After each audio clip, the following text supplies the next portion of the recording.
Hello बच्चों, आज हम आप सबको दो चर वाले रैखिक समीकरण बता रहे हैं। दो चर वाले रैखिक समीकरण, दो चर वाले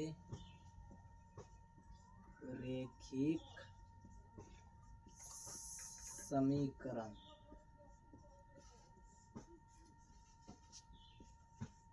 चैप्टर नंबर 3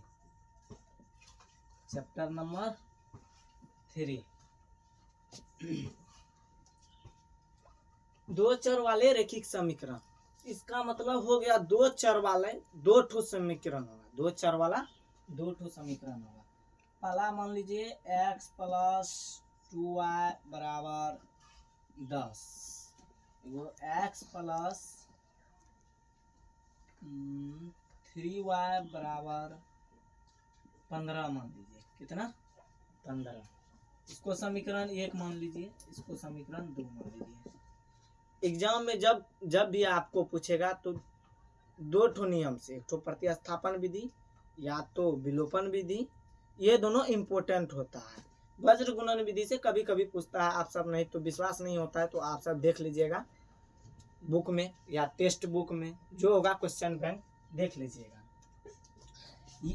ये हल करने के लिए 3 ठो नियम है। या तो पहला आपको बोल देगा प्रतिस्थापन विधि, प्रतिस्थापन विधि, या तो विलोपन विधि, विलोपन विधि, या वज्र गुणन विधि।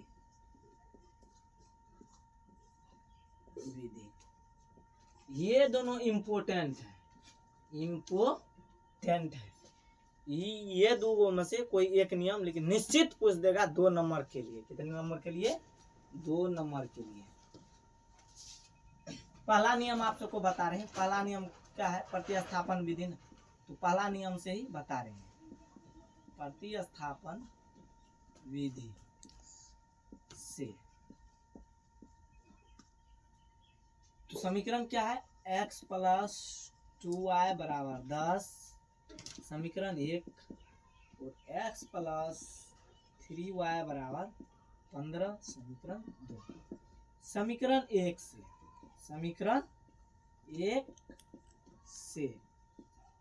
समीकरण 1 क्या है? x प्लस 2y बराबर 10। तो देखिए x प्लस 2y बराबर 10 है, तो x बराबर क्या होगा? 10, इधर प्लस में है तो उधर जाएगा तो माइनस में, माइनस 2y। x का मान आया, इसको समीकरण 3 मान लीजिए। अब समीकरण 2 में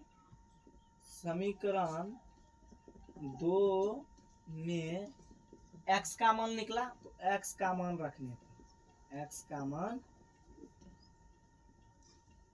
रखने पर समीकरण 2 क्या है? x प्लस 3y बराबर 15। तो x का मान दिया हुआ था ना, बीच इम्प्लाई का चिन्ह देना मत भूलिएगा, नहीं तो नंबर काट लेगा। 1 नंबर 2 नंबर काटेगा तो 1 नंबर बुझिए कट ही गया। इसीलिए सब चिन्ह देना जरूरी होता है इसमें। बीच इम्प्लाई x का मान कितना आया था आपको? 10 माइनस 2y प्लस 3y बराबर 15। तो 10 माइनस 2y प्लस 3y बराबर 15। माइनस 2y प्लस 3y, तो घटेगा, 3 में से 2 घटेगा तो कितना आएगा? 1। तो y बचा, और प्लस का मान बड़ा है इसीलिए प्लस का ही रखेंगे।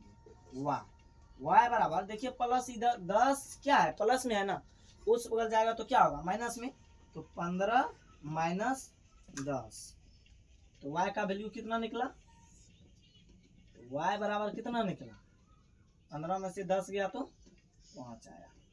अब समीकरण 1 में y का मान रखने पर, समीकरण या तो 3 में 3 निकला था ना, समीकरण 3 में y का मान रखने पर, y का मान रखने पर समीकरण 3 क्या निकला था? x बराबर 10 माइनस 2y, तो 10 माइनस 2 गुना y कितना आया है 5, तो 10 माइनस 10 बराबर कितना आया 0। मान निकल गया ना।